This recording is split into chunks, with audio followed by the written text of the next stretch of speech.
Language is a bigger part of you than you might think. Your language changes the way you think and interpret everything around you, whether it's through music, books, or even just in conversations. Language is rooted in each and every culture around the world. Language doesn't actually change reality, but instead it shapes the way that we relate to certain things in the world. This includes certain stereotypes and hidden meanings that are usually specific to a certain culture. This means that each language has a voice that's distinctly different from anywhere else. Interpreting these stereotypes doesn't always translate perfectly in other languages, so sometimes the intended meaning of these words or phrases can get altered. Edward Sapir and Benjamin Whorf studied the effects that language has on culture, and concluded that language acts as a polarizing lens, like on a camera, meaning that the way we see the world is predetermined by our language. Everywhere we look, every place we see, and every thought we have is all filtered by one specific thing: language. The hypothesis that they came up with is backed up by the idea that all normal humans share similar sense perceptions of color, even though the color terminology is different in different languages. The actual physiology of our eyes is essentially the same, but there are many ways to break apart and comprehend the spectrum of visible light, so as societies increase their knowledge, more color terms are named. That being said, cultures are constantly adding new terms to their languages based on their environment's progression. An example that Sapir and Whorf used was the case of a Washington, D.C. murder trial in 2002, where a deaf man was convicted of stabbing two of his classmates to death. In the trial, he claimed that mysterious black-gloved hands told him to do it. This was obviously not told to him in a spoken language, but through the form of communication that he was brought up knowing, ASL, or sign language. There is also a people group in Australia that speaks the Gugu Timither language, and they only use absolute terms of direction rather than the standard relative directions that we use in America. For example, instead of saying, "I'm standing on the left of my sister," they would say, "I'm standing on the southwest of my sister." These examples both show the importance of languages and how much your language can actually change your interpretation of so many things in life. In English, we use our language in both literal and figurative ways.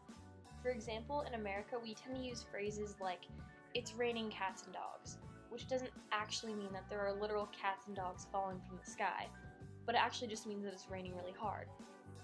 But this is probably pretty confusing for people who don't speak English, and they'll probably be confused until you explain it. Phrases like this with hidden meanings are called idioms, and they're a huge part of understanding specific languages and cultures in general. Even though there are so many languages in the world, there are still some aspects that make each one just a little bit different from the others. For example, Norwegian is really similar to Swedish and Danish, so if you can speak one of those three languages, you can typically understand the other two pretty well. That being said, there are still a ton of differences both within culture and within linguistics that make each language really unique. Studying one specific language gives you just a little insight of how complex each culture really is. In this video, I'm going to tell you just a little bit more about the Norwegian language. First of all, it's important to realize that Norway's language has transformed greatly over the past few centuries. It's a North Germanic language with only around 5 million speakers today. It's considered a tunnel language, which means that it tends to sound lyrical. There are actual tones in Norwegian, which is pretty rare for an Indo-European language because tones are usually only in Asian languages, like Chinese. And in Norway, like in America, they have specific phrases that are said in day-to-day conversations that shouldn't be taken literally. These colloquialisms are pretty similar to our American idioms like "it's raining cats and dogs," but the idioms we have in our language are not usually understood by other cultures.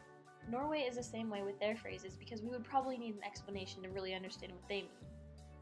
Okay, so the first Norwegian idiom is to smoke a peace pipe, which sounds a little bit weird, but pretty much it basically just means making up with someone after you get into a fight. So the next Norwegian idiom is to be in the middle of the butter eye, basically translating to the American idiom of being in the eye of a hurricane. Basically just means being in a great place or a lucky position. The third idiom is to have bones in your nose, which also translates to the American idiom of having a good head on your shoulders. basically just meaning that someone is determined and capable and structured, especially when it comes to getting things done. The Norwegian University of Science and Technology researched the history behind the Norwegian language, and they found that the language began during medieval times, when Norway was an independent kingdom. They spoke Old Norse, which is what the Vikings spoke around that same time. In 1349, the Black Death killed almost half of the Norwegians, making it difficult to preserve the written language. Then, in 1397, Norway entered a union with Denmark until 1814, when Norway declared their independence again. After that, Danish became the primary language of the land. This included everything written in the law, in literature, and in poetry, so this had a crucial effect on the written language. Early in the 19th century, educated Norwegians wrote Danish, and most spoke Danish with a Norwegian accent. These dialects had developed during the 400 years under Danish rule. Due to the Norwegian topography, differences had developed, and distinct local dialects had emerged, just like in America. When describing Norwegian, it's important to distinguish between the two language forms. There are two official ones, bokmål, which literally means book language, and nynorsk, meaning New Norwegian. Today, in Norway, bokmål is the dominating language in all areas of the Norwegian society, especially in the form of writing. But, to some degree, bokmål is used as a spoken language. These dialects are typically found in the southeastern parts of Norway around Oslo. Bokmål is often associated with urban culture and a metropolitan way of life. It's the language of advertising, pop music, fashion, and entertainment.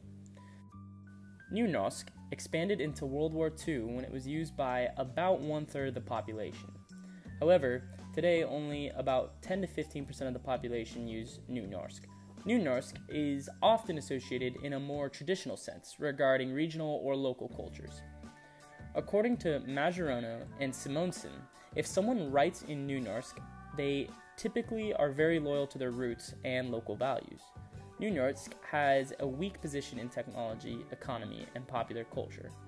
In primary education, students choose either bokmål or nornisk as their primary language form. In secondary education, they also study the other language form. Currently, there is no spoken standard Norwegian.